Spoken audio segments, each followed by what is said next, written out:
Welcome everybody. Right, what I'm seeing here, this is the Dow on the daily chart and we have 2 hours of trading left. So far, volume has been very light, very light, and what we are seeing at the moment is we've stabbed into that Friday high after that nice move off the back of Greek news, and we are just trying to hold here, but with low volume it's a little less predictable. Best time to play this is in the last hour. So I mean, for this to be really bullish, we'd have to have a new high for this to really warrant buying a pullback here. So with 2 hours of trading to go, you'll need to come back to your charts either in the morning or tonight just to see where that one wants to close. But on the face of it, we've got one nice wave, two nice waves. This is wave 3. Elliott wave suggests that we do need an ABC here. So this could still sort of fall off into the close and just take a deeper retrace, but possibly even back to the area where that broke out from. Unless, of course, we hold this 18,100 and then they push it up into the close, up into the 200, 250 area. You can just see I've got some pivots up here. So bullish. Just need to see where they want to close this, depending on whether it's worth buying a pullback and then trading that into the second half of the week. The key pivotal sort of points of data on this week is Draghi and Yellen, so Fed and ECB, over the next 2 days. So we could end up with some very narrow range days until we get to the second half of the week, when we've got UK GDP, US and CAD inflation, and then US GDP on Friday. So we could end up with a very similar pattern to last week, where we see a tight range and then a pullback and break into the second half of the week, or in this case on Friday.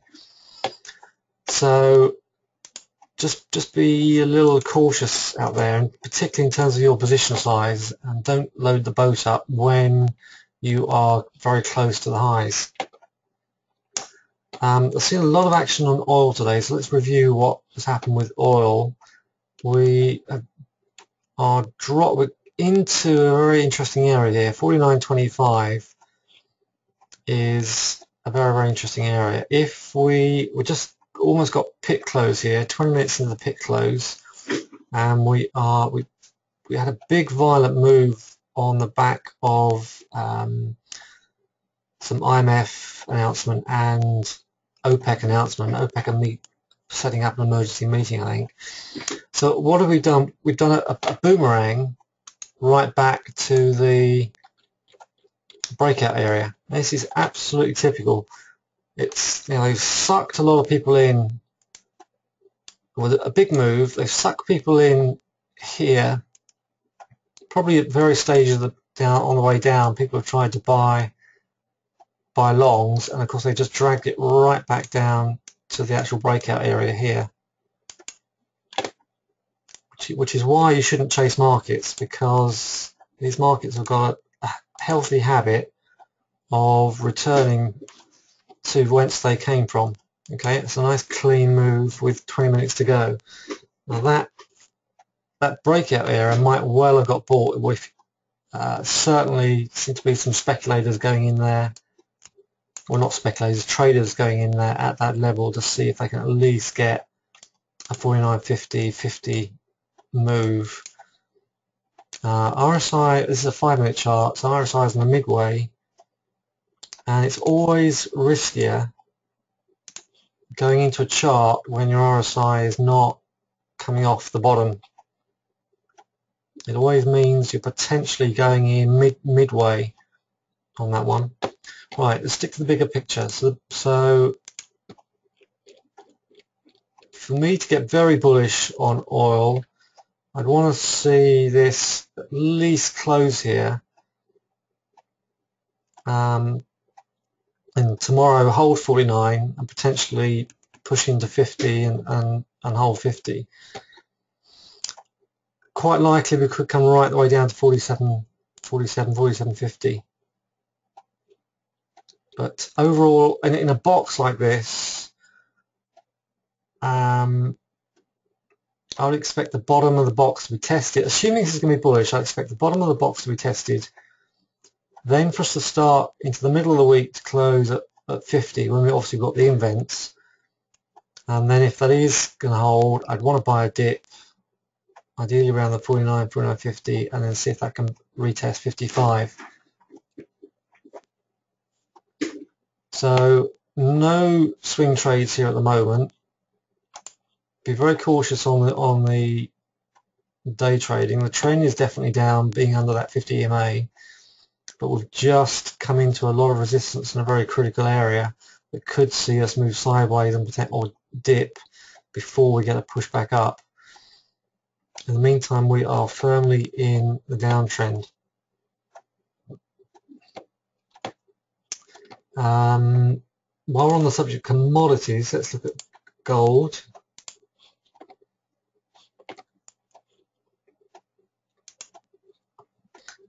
I think obviously we've got inflation on Thursday for the US.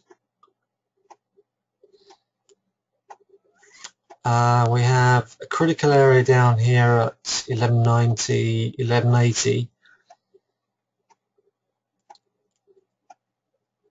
Fairly sloppy chart. But if I think at the very least we need a retest. We need this to flush down here, 1180, and for that to hold, potentially come into this area here, 1170. If that's to stand any chance of pushing to the upside, it's going to have to come down to one of these levels and hold, put in a blue bar, and then work its way up. In the meantime, let's switch over to pound Aussie dollar, because weakness in gold will really benefit. Any weakness in gold will benefit pairs that will short Aussie, and this somewhat almost ferocious market, very well trending market, has had a very nice blue buyer's bar here. Got very little data from the UK apart from GDP on Thursday. So this is a very interesting pair, and that 19,700 would be a great place to get in. We are high. We are very high, but that is a very bullish bar. We've come into a major support level at that low, 19,006, got bought. So the potential, if we look at the weekly,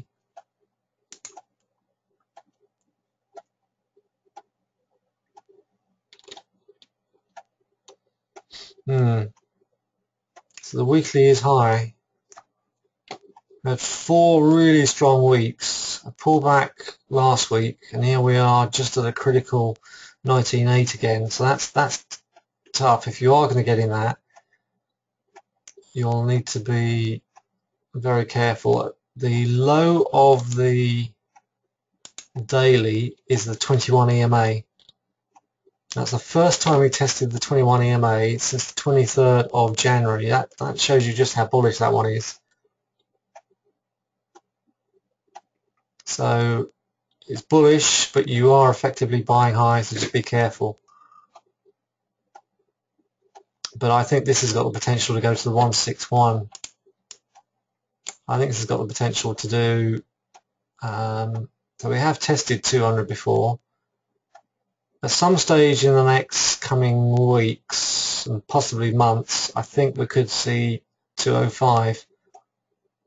That chart is so bullish. it's not giving very many pullbacks, and there's not that much red in that bar. Okay, pound yen. We're knocking against a lot of resistance, but I will be very focused on this one tomorrow to pick up a pullback to that Friday hammer to see if that can push us up into this level here, 18670.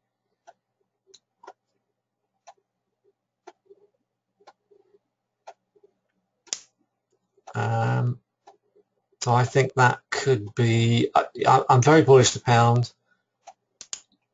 Excuse me, just going to take a sip of drink. Hang on a moment. I'm very bullish the pound. I think, yeah, we've seen some sweet moves on this pound. A little tough to trade last week because of the news and the markets hanging on Greek data, Greek news I should say. But nice finish to the week. Good start to this week. And I think this is a really nice chart with the potential to really get going. We could easily see, maybe not this week, but into next week, if this momentum carries on, we could easily see 190 on that one. So a 600-point move over the next couple of weeks. But if we're going to trade it, we've got to get low. So tomorrow I'll be looking for a low that I can buy and hold and trade around.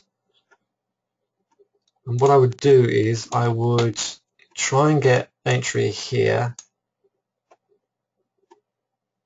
and take off some at 185, buy back again. So that'll be trade one. That'll be my core position. This will be, so I would take half here. Then I would buy position 2 here if this works out, and then at least going with at least 2 positions to try and get these levels up here, 186 and 187, and potentially move the stop up, continue to move the stop up to see if I can get way up into here.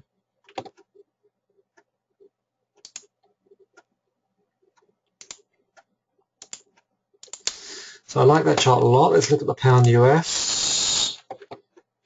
Yeah, nice apex position. Great move in the US session. So this is, I mean, for this to move when there's no pound data out is extremely bullish. There was a little bit of data out very late Euro session, but nothing significant. I think this has got at least 155.50 on it, 156 into that area there. Now this is a very powerful pattern, so this could launch us right back up to 158 potentially.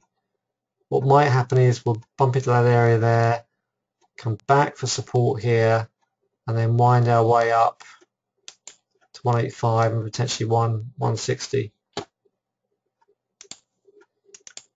So one way to trade it would be to get a core position tomorrow at 154, hold that with a stop under 153.30, and then see if that can, over the next 2-3 weeks, wind up into that 158, 160.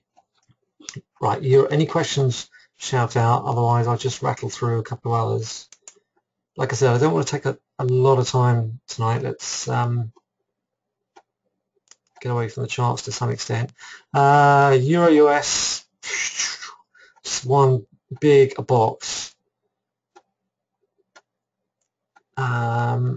If this box is going to be a bullish box, then this dip could potentially have got bought. If we can just close above 135 this week, we may at least see a push into 116.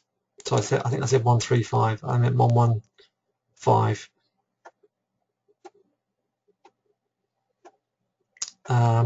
Obviously, this is a major resistance area, so we could just continue in this box for a while. If you look at a real long box can look like this. Let me show you what the pound CAD did last year. Is it the pound CAD?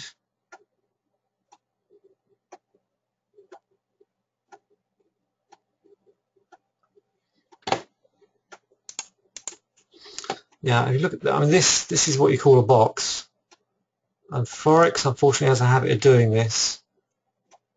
So from 2010 right the way through to October 2013, this was in a massive box. Notice this is again another typical element of boxes. Once they break out, they tend to retrace to the breakout, to the support of the box area before that does its run, and that works in any time frame. Yeah, we'll come look at EJ in a second.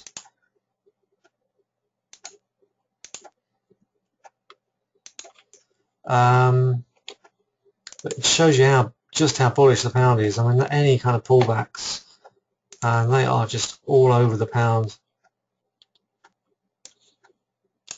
Major support area. This was resistance. So that hammer on Friday opened and closed above a major pivotal area. EJ, yeah, I did miss EJ, so thank you for reminding me. Yeah, I talked about this shorting last weekend before last, in fact, 8 days ago. I talked about this pushing into this area. It just can't get through it. The path of least resistance is definitely down on this. We had this huge 3 waves to the downside. 1, 2, 3.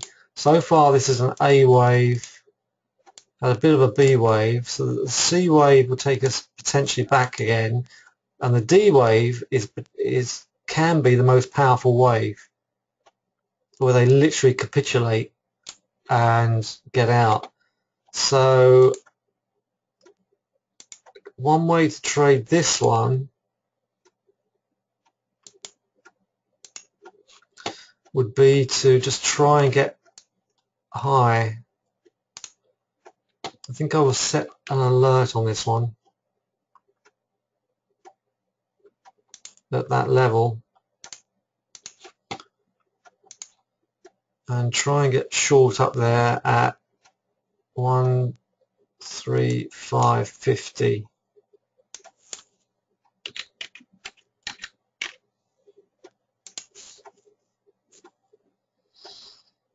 Because if that sees a big capitulation, that could really drop hard.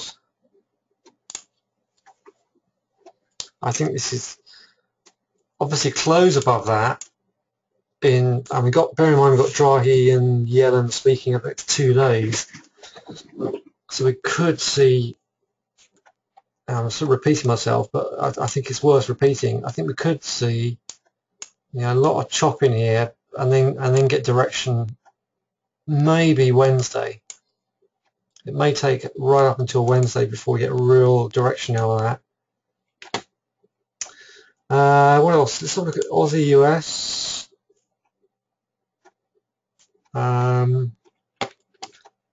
Big box again. Yeah, I mean, there are a few charts out there that have been a little harder to trade. So I think the key for this is, for me, is I would love to get short up here.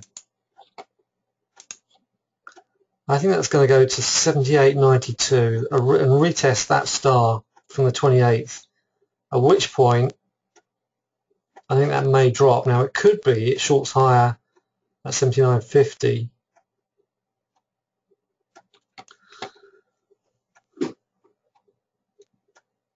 But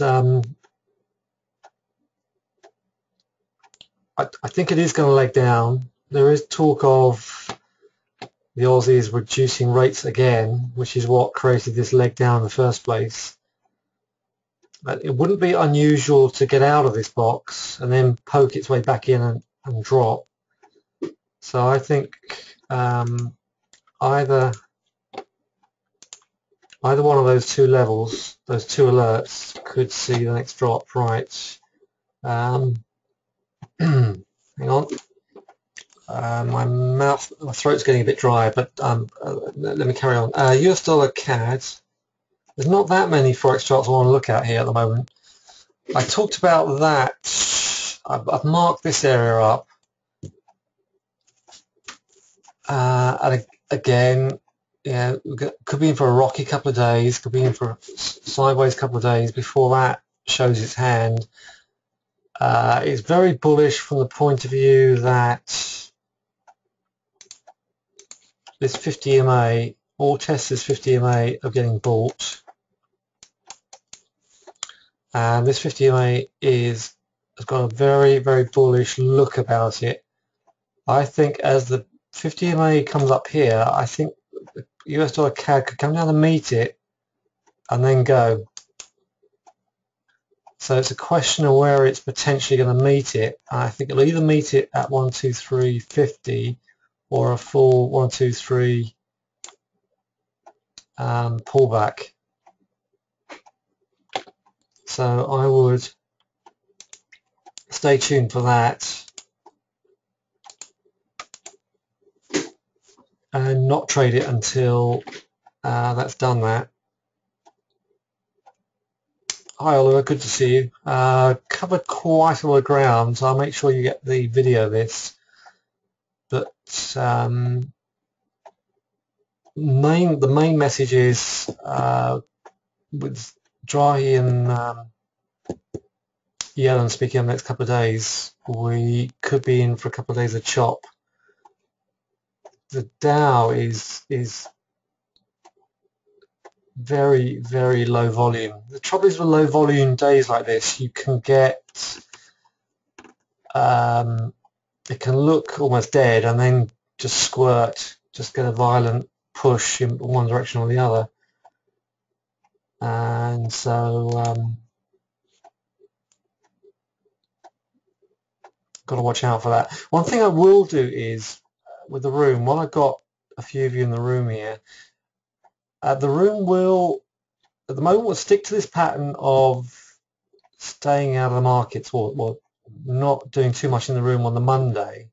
We'll stick to the 8 o'clock and the 1 o'clock start from Tuesday to Friday, but I will vary it if we get days where, particularly a day like a Fed day, where you got literally very little. Normally you got very little data during the day, and then you got the Fed at the end. Quite often those days are really low volume and very choppy. So I will vary the opening times depending on what type of day I expect, because I've been around long enough to know what to expect on certain types of data or days where there is just very little data and nothing to get traders interested and to get the volume in. And it's good. You know, one of the classic problems that traders come across is that, you know, we all like to be busy, and so sometimes if you're in the room, I did this on Friday with that. I did a terrible US dollar CAD short on Friday, which was sloppy. But that's, you know, it's good for you to see sloppy trades. I got in. Let me just show you where I got in and why I think it was sloppy. I shorted here. Had my stop a little bit too close anyway, so I got stopped out just up here somewhere, and of course, yeah, it pushed up anyway. A really nice push up. This was. Let me see if this classifies as a.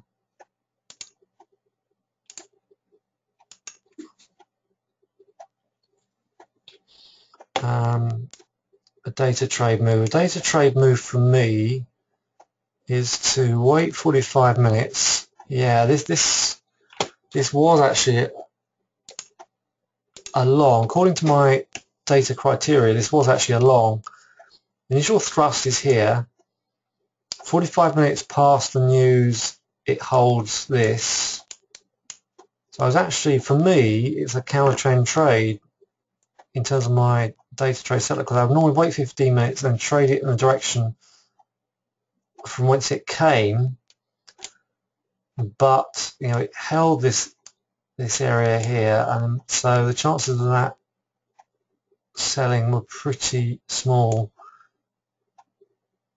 Anyway, point is, it wasn't a very good. It was a very bullish chart, and trading that time of the week in that manner was probably just always going to be a higher risk.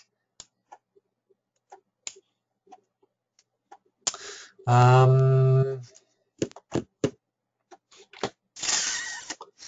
we've looked at oil, we've looked at gold, we've looked at the key charts. Let's just recap and see where the Dow is. Yeah, this is what happens in a choppy chart, sloppy day. What I've got marked off here is the main sort of pivotal area prior to the open, the main support on the open, and then you can pretty obviously see what's happened in the trading so far. Very sloppy. There's a reversal bar in there that we've not broken above. I think we need a little drop to either the full 18,000 or somewhere around the 1840, 1850 mark. I think this is a little too high. I don't think it's very appetizing for the big traders to get in here. So I think I would just watch these levels here. I'm not saying today. I think over the next couple of days, I think we might chop around, dip, and then if we are that bullish, then I think we'll run. But the key to my key message to you all is this: if you are going to go long any instrument, at least get in at the lows.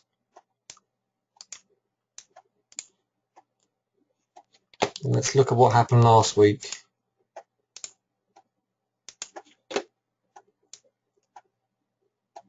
That was Friday's open.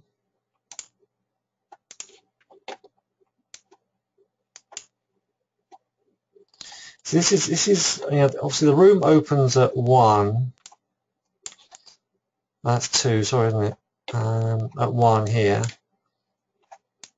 So in a market like this, you end up seeing a lot of slop until at least 3:30, which is why if we are going to look at markets like the Dow, it's almost best not to open the room and stay away from all this, and then pick up the reversal time. The reversal time is 3 p.m. UK time, 9 a.m. ET.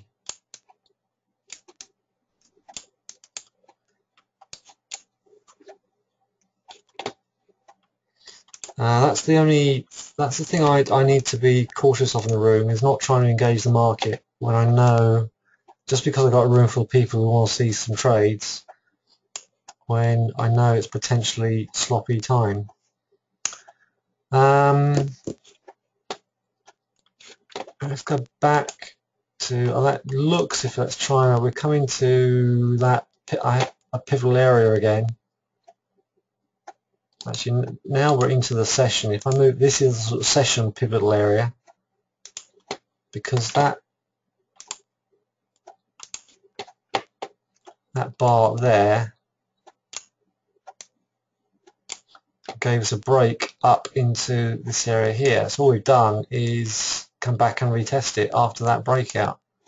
So we could, as a day traders, might be, I would have imagined they'd be sitting there waiting for this 18,090 to see if that will hold, because we're an hour and a half into the close, and this, if there is going to be a move, then sometime between now and 8 o'clock with 60 minutes left in the chart in the market, could be the time where they start to buy it and push it up. Another reason why it's good for Euro traders to either trade this a lot or trade the open and then come back later session. Right. Been talking for 14 minutes, or actually more than that, because we opened early, didn't we? Anything else? Let me just look. Let's go back to the daily. There's a couple of more forex charts I want to look at before I sort of wrap up. I have been following Euro CAD. Oh, wow, this is really, this really is a sloppy chart. But what's interesting about this is we've got a lot of CAD data second half of the week, and that to me is a chart that could roll over. The weekend before last, I was talking about this area because this is a so we sold off here, pushed back into this area here, and had another sell, and we're struggling with this fib area here on the EuroCAD 142.70.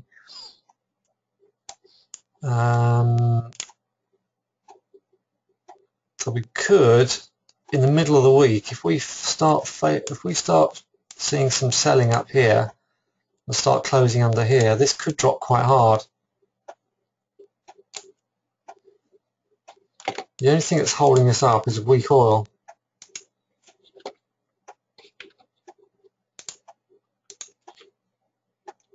So if we get a combination of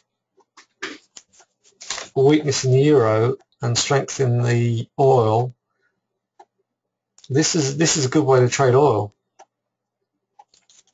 But I think this is pinched. I think this is squeezed, and you tend to get, the tighter the squeeze, the more violent the better trend you get out when it comes out of the squeeze.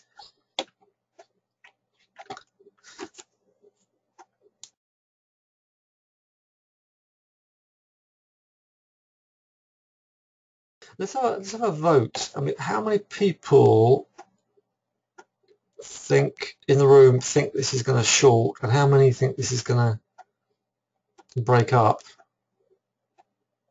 Because I mean, that Friday gave us a hammer. We've got a 50 here, the 50 EMA, the 200 EMA here.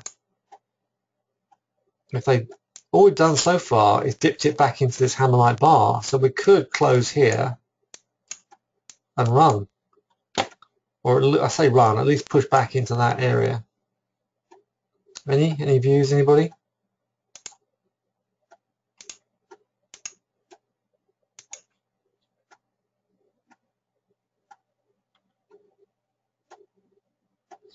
It's a yeah.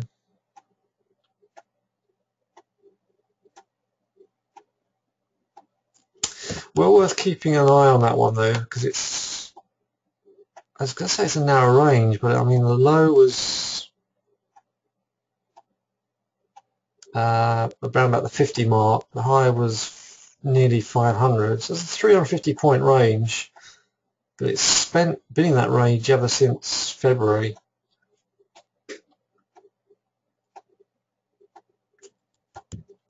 Okay, so my main plan at the moment is to buy pound yen, ideally around the 183 level. Pound Aussie is a pullback as well at 197.50. Otherwise, I'm going to sit pretty tight.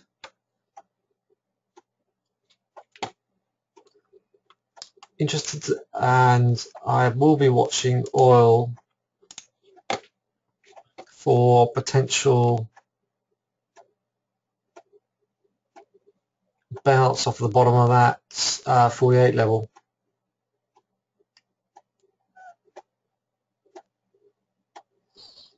Okay, I'm going to wrap it up there unless you've got any other observations or questions. Anything you want to go over? Let's do a quick recap on fibs before I go. Because the 4-hour fibs, this fib is on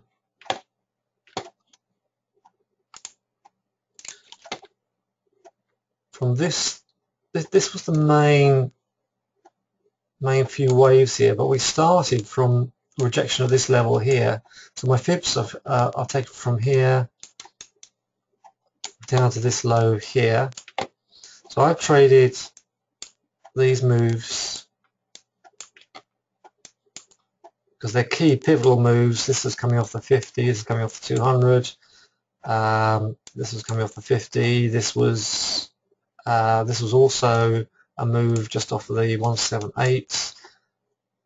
Where are we? And anyway, this move here on Friday, is it Friday? I can't remember, or Thursday. This was off this 50%.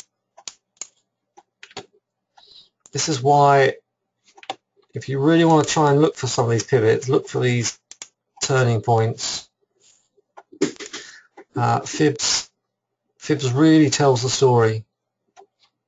You can let me think of another fib. Yes, I look at oil. We'll talk about oil a lot today anyway.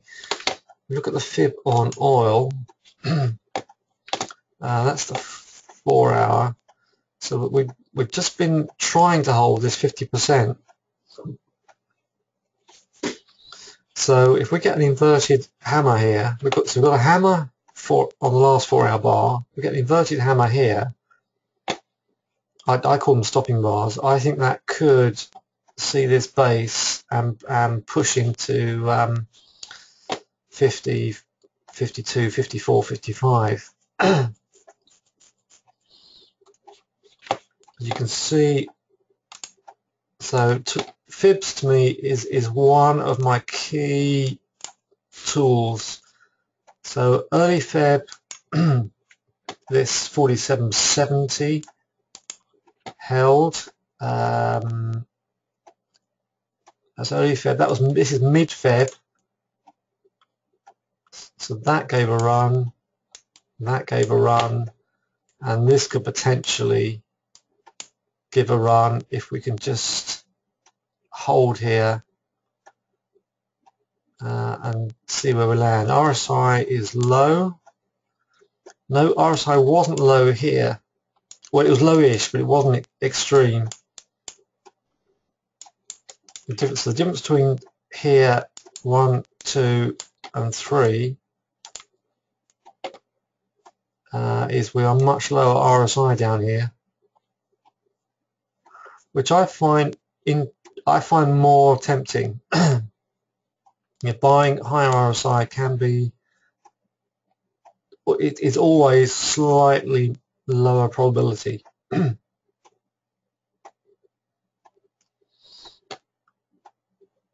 it would be great if I take that off.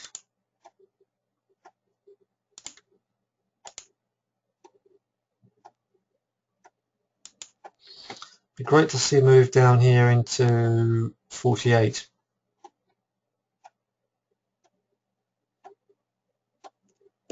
Okay, I'm going to leave it there.